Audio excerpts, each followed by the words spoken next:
Commander Cathara stood on the bridge of her ship watching the small blue planet through the viewing screen, and she had been doing this for 3 full cycles now, studying the strange creatures that lived on the third world from their yellow star. And her team called them humans, but she thought of them as barely developed mammals who had just learned to leave their world in small metal tubes powered by controlled explosions. The Zephyrian Empire had rules about contact with primitive species, and these humans definitely counted as primitive because they still used chemical rockets to reach space, and their fastest ships took months to travel between their own planets, and they sent simple radio signals that any child could decode, and their technology was so basic that Cathara's scientists had trouble believing these creatures had even discovered nuclear power.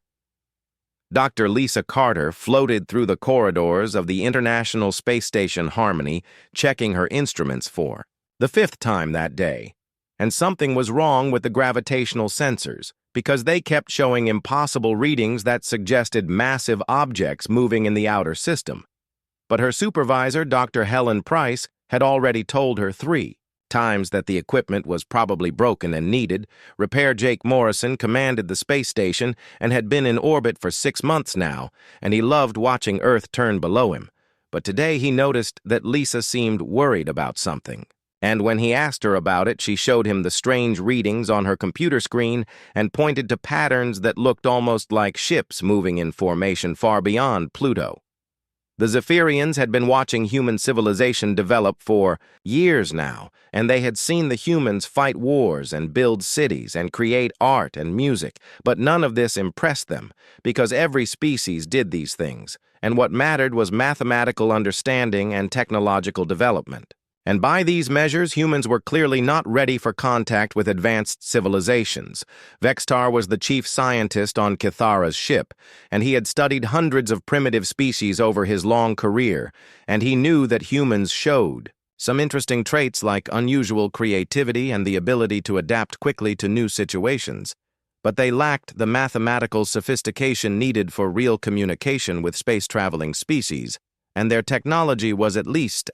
1,000 years behind Zephyrian standards. Sam Rodriguez worked the night shift at the radio telescope facility in Puerto Rico, and he had been listening to space for 15 years. But tonight something was different, because buried in the cosmic background radiation, he could hear patterns that almost sounded like language, and when he played the recordings back slowly, he could swear there were repeated sequences that followed grammatical rules.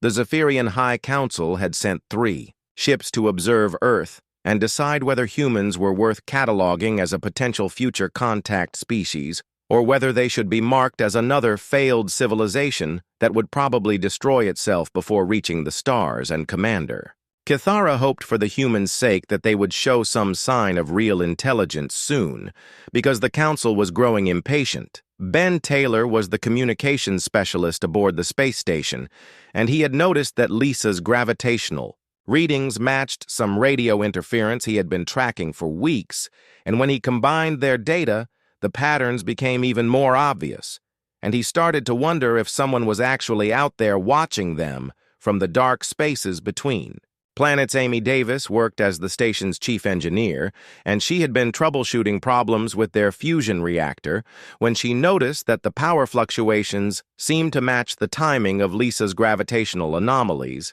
and she started to think that maybe their equipment wasn't broken after all, but was detecting something real and very large moving around in their solar system. The Zephyrians had protocols for first contact, but they had never used them with such a primitive species. And Cathara wondered if humans were even capable of understanding that they were being contacted by aliens, or if they would simply panic and start shooting nuclear weapons at each other like so many other young species had done when faced with the reality of not being alone in the universe. Dr. Helen Price finally agreed to look at Lisa's data more carefully, and when she saw the gravitational signatures combined with Sam's radio patterns and Ben's interference reports, she realized that something very large and very advanced was definitely in their solar system and had probably been watching them for months or maybe years. Jake Morrison called a meeting with his crew and told them about the strange readings and the possibility that they were being observed by something from outside Earth, And instead of panic or fear, his people responded with excitement and curiosity and started making plans for how they might try to communicate if contact was attempted. Vextar presented his final report to Commander Kithara and recommended that they move on to study more advanced civilizations because humans showed no signs of being ready for contact, and their primitive technology and simple social structures suggested they would not develop faster than light travel for at least another 1,000 years. But Commander Kithara decided to wait one more cycle because something about these humans intrigued her, and she had noticed that their responses to challenges were often unexpected and creative in ways that reminded her of stories from Zephyrian history about their own species' early development before they became so focused on pure logic and efficiency. Sam Rodriguez sent his recordings to Dr. Helen Price and suggested that maybe they should try responding to the patterns, and Helen realized that if something intelligent was really out there, then Earth's first contact with alien life might happen not through some dramatic landing, but through the patient work of scientists and engineers who had been listening to the stars and watching for signs that they were not alone. The Zephyrian High Council sent new orders to Commander Kithara, telling her to make limited contact with the humans and test their reactions to alien presence, and the Council wanted to see if these primitive creatures would panic or try to attack, or simply hide from superior technology, and Kithara was instructed to use the smallest possible display of their capabilities to avoid traumatizing the entire human species. Commander Kithara chose the human space station as the safest contact point because it was isolated from their main population and contained only a few individuals who seemed to be their most scientifically trained representatives, and she ordered Sub-Leader Kexnor to take a scout ship and reveal himself to the station, while maintaining enough distance to escape quickly if the humans reacted violently.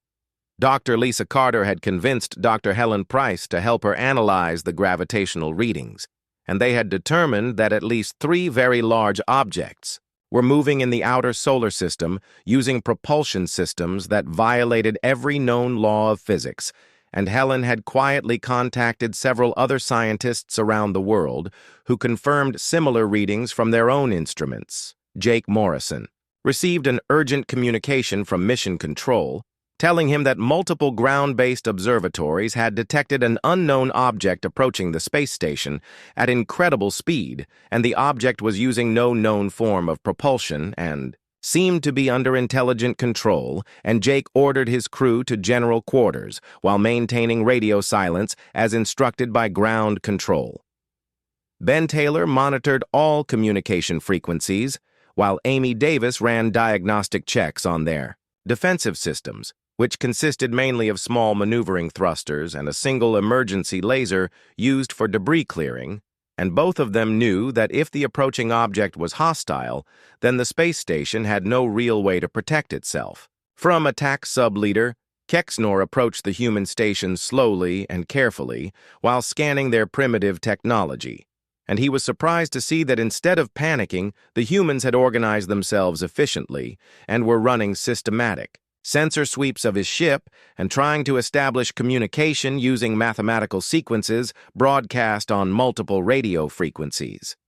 The scout ship appeared on the station's sensors as a smooth metallic object about twice the size of their largest shuttle, and it moved without any visible engines or reaction mass and stopped exactly 1,000 kilometers away from the station before broadcasting a simple sequence of prime numbers on the same frequency the humans had been using to call out to space. Jake Morrison gathered his crew in the main control room and told them that they were probably witnessing humanity's first contact with alien intelligence, and that their actions in the next few hours might determine the future relationship between Earth and whatever civilization had sent this ship, and everyone needed to stay calm and professional while they figured out how to respond. Ben Taylor immediately began transmitting mathematical sequences back to the alien ship, starting with prime numbers and moving on to the Fibonacci sequence and basic geometric proofs, while Amy Davis worked on modifying their communication array to send more complex data packages, and Lisa Carter prepared a summary of human scientific knowledge. To transmit if the aliens seemed interested in further contact, Subleader Kex Nor was mildly impressed that the humans could respond to mathematical communication so quickly, but he expected this level of basic mathematics from any species that had developed space travel, and he prepared to send slightly more complex mathematical concepts to test whether these creatures could handle advanced numerical relationships. Dr. Helen Price coordinated with ground control and major observatories around the world to track the alien ship and analyze its technology while trying to determine if more ships were hidden in the outer system, and she was amazed that the first contact protocols developed by the United Nations decades earlier were actually being used in a real situation. The alien ship began transmitting more complex mathematical sequences, including geometric proofs and basic physics equations, and Ben Taylor worked with Lisa Carter to decode the transmissions, while Amy Davis started preparing responses that would demonstrate human understanding of the concepts being presented. Commander Cathara monitored the contact from her main ship and was surprised by how quickly the humans had organized their response and how professionally they were conducting themselves, and she had expected primitive fear or aggressive behavior, but these creatures seemed genuinely interested in establishing meaningful communication. Steve Palmer directed ground control operations from Houston and coordinated with world leaders to ensure that Earth presented a unified response to the alien contact, and he was proud that despite all their conflicts and differences, humans had managed to work together when faced with this historic moment. Jake Morrison realized that his small crew was representing all of humanity in this first conversation with alien intelligence, and he felt the weight of that responsibility, but also excitement at being part of something that would change human history forever, and he was determined to show these aliens that humans were worthy of respect and friendship. Subleader Kex Nor transmitted technical specifications for basic fusion reactors to test whether the humans could understand advanced energy production, and he was prepared to be disappointed when they failed to comprehend concepts that every Zephyrian child learned in primary education. Amy Davis analyzed the fusion reactor designs transmitted by the aliens and realized that while the technology was far more advanced than anything humans had built, the basic principles were understandable, and she began working on modifications to their own reactor systems based on the alien specifications. The exchange of mathematical and scientific information continued for several hours, with both sides gradually testing the limits of the other's knowledge and understanding, and both the humans and the Zephyrians were beginning to realize that this contact might be more significant than either side had initially expected. Ben Taylor prepared a transmission containing human mathematical proofs and scientific discoveries, along with basic information about Earth's culture and history, and he included examples of human music and art converted into mathematical patterns to show that humans valued more than just pure logic and efficiency. Subleader Kex Nor received the human transmission and was surprised to find mathematical concepts that his own scientists had not considered, and elegant solutions to problems that had puzzled Zephyrian researchers for generations, and he began to wonder if these supposedly primitive creatures might have something valuable to offer the Empire after all. Ben Taylor spent the night working on the alien mathematical sequences, and by morning he had not only solved their puzzles, but had responded with a complete proof of Fermat's last theorem using a mathematical approach that took him 3 hours to develop. And when he transmitted it to the alien ship, he had no idea that he was about to shock an entire advanced civilization.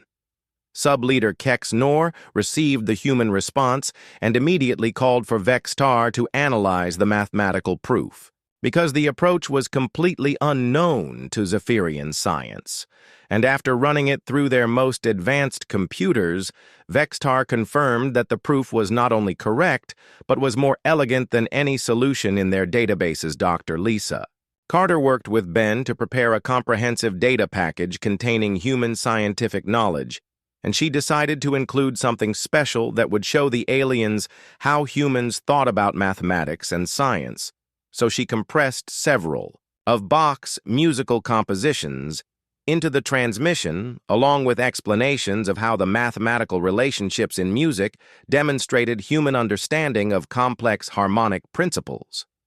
Vextar analyzed the human music files and was disturbed to discover that these supposedly primitive creatures had independently developed mathematical concepts through art that Zephyrian scientists had overlooked for centuries, and the harmonic relationships in their music revealed understanding of numerical patterns that the Empire had never considered using for practical applications. Commander Kithara received Kexnor's report about the human mathematical capabilities and immediately ordered extended communication protocols, because these creatures had demonstrated knowledge that exceeded Zephyrian expectations, and she began to wonder if the Empire's classification system for primitive species needed revision. Jake Morrison coordinated with Dr. Helen Price on Earth to prepare humanity's first formal message to an alien civilization,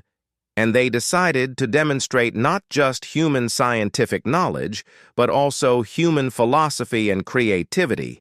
to show that Earth's people valued more than just technological advancement.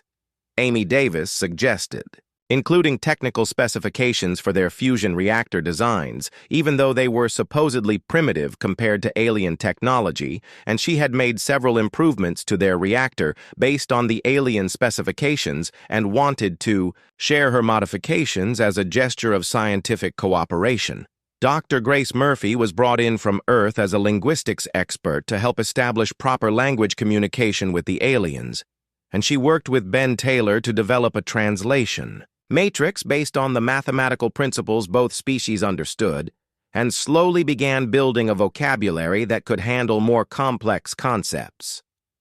The Zephyrians analyzed human fusion technology and discovered that the humans had developed solutions to energy efficiency problems that had plagued Zephyrian engineers for generations, and Vexitar realized that these creatures approached scientific problems with a creativity that his own people had lost somewhere in their development toward pure logical thinking. Steve Palmer coordinated with world leaders to ensure that Earth's response represented all of humanity and not just the scientific community, and he insisted that the message include examples of human art and literature and philosophy, to show the aliens that humans valued beauty and meaning, along with knowledge and power. Ben Taylor transmitted the formal human response, which included scientific data and mathematical proofs, but also poetry and music and philosophical questions about the nature of consciousness and the meaning of existence, and he wondered if aliens would understand why humans created things that served no practical survival function.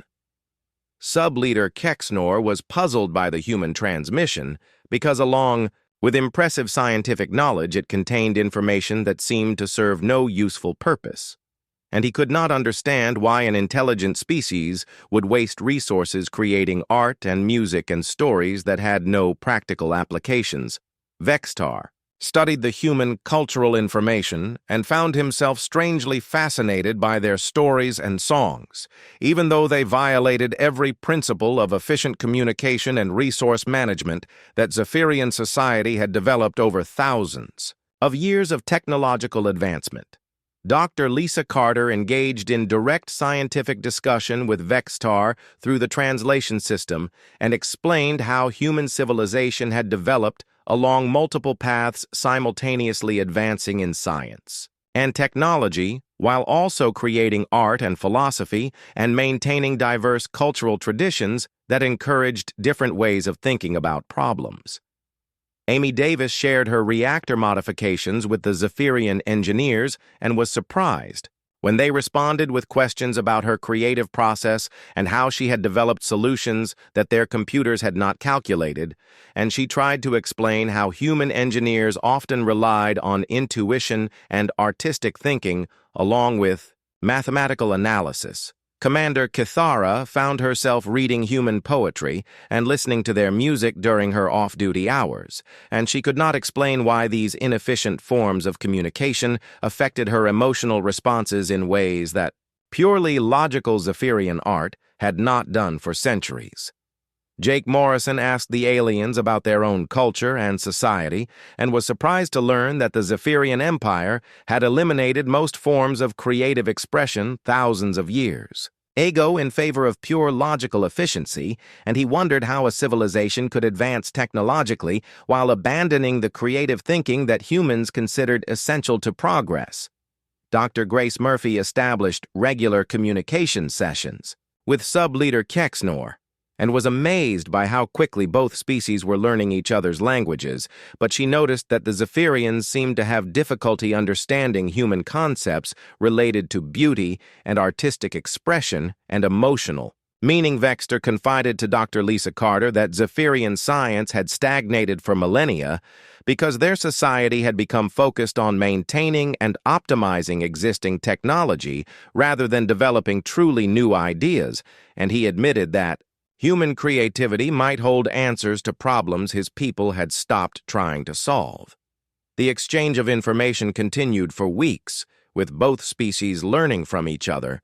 but the Zephyrians were increasingly realizing that these supposedly primitive humans possessed something their advanced civilization had lost, and Commander Cathara began preparing a report for the High Council that would challenge everything the Empire believed about technological development and species classification. Ben Taylor worked with Amy Davis to design a joint human Zephyrian project that would combine human creativity with alien technology, and they proposed building a new type of communication array that would allow real-time conversation between Earth and the Zephyrian homeworlds across interstellar distances. Sub-leader Kexnor found himself spending hours reading human literature and philosophy, and trying to understand concepts like love and hope and artistic beauty that his own species had, discarded as inefficient, and he began to question whether the Zephyrian path of pure logical development had been as successful as his people believed. Dr. Grace Murphy worked with Ben Taylor for days to establish proper linguistic contact with the aliens, and they had developed a translation system that could handle basic vocabulary. But when the Zephyrians first heard humans attempting to speak their language, the results shocked the alien observers more than any mathematical proof or scientific demonstration had done. Commander Cathara listened to the first human words spoken in Zephyrian, and instead of the simple repetition of sounds, she expected the human named Jake Morrison immediately began asking complex questions about Zephyrian culture and philosophy, and whether their species experienced dreams and emotions, and what they considered beautiful in their art and literature. Sub-leader Kexnor had prepared for basic exchanges about resources and territory, and simple negotiations about trade and technology sharing. But Jake Morrison asked him about the meaning of existence, and whether Zephyrians created things purely for the joy of creation, and these questions disturbed Kexnor because his own people had stopped asking such things thousands of years ago. Dr. Lisa Carter engaged Vextar in conversations about evolution and adaptation that went far beyond simple biology, and she explained how humans had remained generalists instead of specializing like most successful species, and had developed complex social structures and artistic traditions and philosophical systems all at the same time while still advancing scientifically and technologically. Ben Taylor and Dr. Grace Murphy worked together to share examples of human languages with the Zephyrians, and the aliens were amazed to discover that Earth contained thousands of different languages and dialects and cultural traditions that all approached communication and meaning from different perspectives, and somehow this diversity made humans stronger rather than weaker.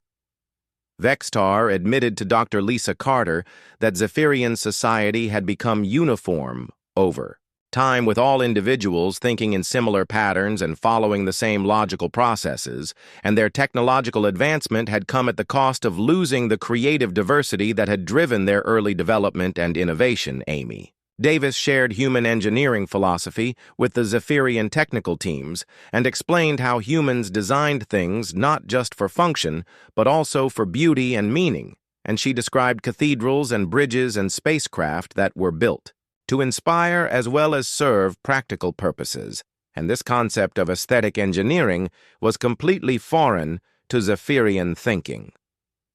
Steve Palmer coordinated with world leaders to present humanity's greatest achievement to the aliens, which was not their technology or their scientific knowledge, but their ability to maintain thousands of different cultures and belief systems and languages while still working together when faced with challenges that required global cooperation. Commander Cathara found herself questioning the fundamental assumptions of Zephyrian civilization as she listened to human discussions about art and beauty and meaning, and she realized that her own people had achieved technological mastery by abandoning the very qualities that made life worth living, and that humans somehow possessed both advanced science and rich cultural traditions. Dr. Grace Murphy explained to Subleader Kexnor how human literature and poetry worked by using language in ways that conveyed meaning beyond simple information transfer, and she shared examples of stories that served no practical purpose except to explore questions about human nature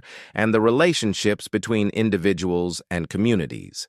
Jake Morrison proposed an unprecedented arrangement during his conversations with Commander Cathara, suggesting that instead of humans joining the Zephyrian Empire as junior partners, the two species should form a true partnership where humans would share their creative problem-solving abilities and philosophical perspectives, while Zephyrians provided advanced technology and galactic knowledge. Vextar confessed to the human scientists that Zephyrian technology had not produced a major innovation in over 1,000 years because their society had become focused on optimization and efficiency rather than breakthrough thinking, and he wondered if exposure to human creativity might help his people rediscover the innovative spirit they had lost. Dr. Helen Price observed the ongoing conversations from Earth and realized that humanity's supposedly primitive status had actually been their greatest strength because their diversity and artistic thinking and emotional complexity were not obstacles to overcome but gifts that more advanced civilizations had apparently sacrificed in pursuit of pure technological development. Ben Taylor established regular communication sessions between Earth and the Zephyrian fleet and the first joint project they proposed was designing a new type of spacecraft that would combine Zephyrian propulsion technology with human aesthetic design principles, creating something that neither species could develop. Alone, Amy Davis worked with Zephyrian engineers to redesign their ship systems and discovered that human approaches to problem-solving often found solutions that pure logical analysis missed, because human thinking incorporated intuition and artistic sensibility along with mathematical reasoning. And this hybrid approach produced more elegant and effective results. Commander Cathara prepared a report for the Zephyrian High Council that would fundamentally challenge their understanding of technological development and species advancement. And she planned to recommend that the Empire adopt human methods of education and creative thinking to revitalize their own stagnating civilization. Dr. Lisa Carter documented the entire first contact process and noted that both species were learning valuable lessons, but that humans seemed to be teaching as much as they were learning, and this reversal of expected roles suggested that galactic civilization might benefit more from human participation than humans would benefit from joining existing galactic society. Subleader Kexnor spent his off-duty time reading human philosophy and literature and trying to understand concepts that Zephyrian society had eliminated as inefficient, and he began to believe that his people had made a terrible mistake in choosing pure logic over the rich complexity of thought and feeling that humans had maintained. Jake Morrison realized that this first contact was changing both species and that humans were not just meeting an advanced alien civilization, but were also helping that civilization rediscover aspects of themselves they had lost. And he began to see this as the beginning of a new kind of relationship between species based on mutual learning rather than simple technological exchange. Grace Murphy observed that the Zephyrians were having difficulty understanding human concepts related to hope and love and artistic beauty, not because they lacked intelligence, but because their society had trained them to consider such things irrelevant. and she wondered how many other advanced civilizations had made similar choices and lost essential aspects of what made life meaningful. The Zephyrian High Council received Commander Cathara's preliminary reports about human capabilities and immediately ordered a full review of their classification system for primitive species, because these supposed primitives had demonstrated knowledge and thinking abilities that challenged everything the Empire believed about technological development and species advancement. Dr. Grace Murphy shared human literature and poetry with sub-leader Kexnor and his fellow officers, and the Zephyrians struggled to understand why humans would create stories that served no survival function and songs that conveyed emotion without providing practical information. Yet they found themselves strangely drawn to these inefficient human creations. That seemed to touch something deep in their consciousness.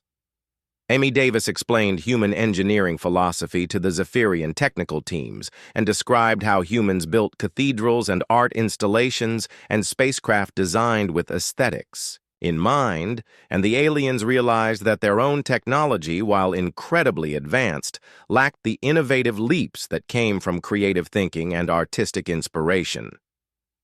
Vextar worked closely with Dr. Lisa Carter to analyze human scientific development, and discovered that humans had made breakthrough discoveries by combining logical analysis with intuitive thinking and artistic creativity. And he admitted that Zephyrian science had stagnated because their society had eliminated the creative chaos that drove true innovation. Commander Cathara found herself spending hours studying human cultural artifacts and trying to understand concepts like beauty and meaning that her own people had discarded thousands of years ago as inefficient wastes of resources, and she began to realize that Zephyrian civilization had achieved technological mastery at the cost of losing their souls. Ben Taylor coordinated with Steve Palmer on Earth to organize cultural exchange programs where humans would share their art and music and philosophy with Zephyrian scientists while learning about alien technology and galactic history, and both species quickly discovered that they had more to learn from each other than either had expected. Dr. Helen Price analyzed the ongoing exchanges and noted that the Zephyrians seemed to be getting more excited about human creativity and cultural diversity than humans were about alien technology, and she wondered if advanced galactic civilizations had all made similar mistakes in choosing efficiency over meaning. Jake Morrison proposed joint research projects that would combine human creativity with Zephyrian technology, and the first experiment involved redesigning starship propulsion systems, using human aesthetic principles and Zephyrian engineering knowledge, and the results exceeded what either species could achieve working alone. Sub-leader Kex nor confided to Ben Taylor that Zephyrian society had become rigid and predictable over thousands of years of optimization, and that their last major cultural or technological breakthrough had occurred so long ago that most citizens had forgotten what innovation felt like, and he wondered if humans could help his people remember how. To dream, Amy Davis worked with Zephyrian engineers to develop new approaches to spacecraft design that incorporated human ideas about beauty and meaning, and she discovered that when aliens tried to think creatively instead of just logically, they came up with solutions that their computers had never calculated and their traditional methods had never considered. Vexatar admitted to Dr. Lisa Carter that he had been studying human children's drawings and stories and trying to understand how young humans developed such powerful creative abilities, and he wanted to know if adult Zephyrians could learn to think like human children and rediscover the innovative spirit their species had lost. Commander Cathara prepared to recommend to the High Council that the Empire adopt human educational methods and cultural practices to revitalize Zephyrian civilization, and she realized that instead of offering humans a place in their galactic community, they should be asking humans to help them become worthy of their own technological achievements. Dr. Grace Murphy documented how quickly both species were learning each other's languages and concepts, but she noticed that Zephyrians were having more difficulty adapting to human ways. of thinking than humans were adapting to alien ideas, and she wondered if this indicated that creativity was easier to learn than logic, or if humans were simply more mentally flexible. Steve Palmer coordinated with world leaders to establish permanent cultural exchange programs with the Zephyrian Empire, and Earth's governments agreed to share human art and literature and music with alien civilizations in exchange for technological knowledge and access to galactic society. Jake Morrison realized that the relationship between humans and Zephyrians was evolving into something unprecedented in galactic history, because instead of a more advanced species teaching a primitive one, this was becoming a true partnership where both sides contributed, equally valuable but completely different types of knowledge and abilities. Ben Taylor established communication links with other Zephyrian ships in the fleet and discovered that word about human creativity was spreading rapidly through their society. And many aliens were requesting access to human cultural materials and asking questions about concepts their own civilization had abandoned centuries ago. Amy Davis worked on joint engineering projects and noticed that when Zephyrians tried to incorporate human creative thinking into their technical work, they produced designs that were not only more efficient, but also more elegant and beautiful. And she began to understand that creativity and logic were not opposing forces, but complementary approaches to understanding reality. Dr. Lisa Carter observed that the Zephyrians were becoming increasingly interested in human diversity and the way Earth's many different cultures approached problems from different angles, and Vexitar had asked her to explain how human societies maintained thousands of different languages and belief systems without falling into chaos and conflict. Commander Kythera received reports from her subordinates describing how exposure to human culture was affecting Zephyrian crew members, and many aliens were beginning to question their society's emphasis on pure efficiency and asking whether their civilization had sacrificed essential aspects of what made life worth living. Sub-leader Kexnor started writing what he called poetry in his personal logs. And when Ben Taylor read some of his attempts, he realized that this alien who had never been exposed to creative expression was naturally developing artistic sensibilities that had been suppressed by his society's focus on logical thinking. Vexitar proposed an experiment where young Zephyrians would be educated using human methods that emphasized creativity and artistic expression, along with scientific knowledge, and he wanted to see if exposure to human thinking could help his people rediscover the innovative abilities they had lost over thousands of years of technological optimization. The exchange between humans and Zephyrians continued to evolve, and both species began to realize that they were not just sharing information, but were helping each other become more complete civilizations that valued both knowledge and wisdom, both efficiency and beauty, both logic and creativity. The Zephyrian High Council arrived in the solar system with their massive command ships to assess the unprecedented situation that Commander Kythera had reported, and Elder Zixmore, who was ancient, even by their long-lived standards, requested immediate communication with the human representatives to understand how a supposedly primitive species had managed to teach the mighty Zephyrian Empire to question its fundamental assumptions about civilization and progress. Dr. Lisa Carter was selected to speak with Elder Zixmore, and during their first conversation, the ancient alien admitted that humanity represented something the Empire thought was extinct in the galaxy, which was a young species that possessed both technological capability and the wisdom to value beauty and meaning alongside knowledge and power. Jake Morrison proposed an arrangement that shocked the Zephyrian leadership because instead of humanity joining the Empire as junior members, he suggested a true partnership, where humans would share their creative problem-solving abilities and philosophical perspectives, while Zephyrians provided advanced technology and access to galactic civilization as equals rather than pupils.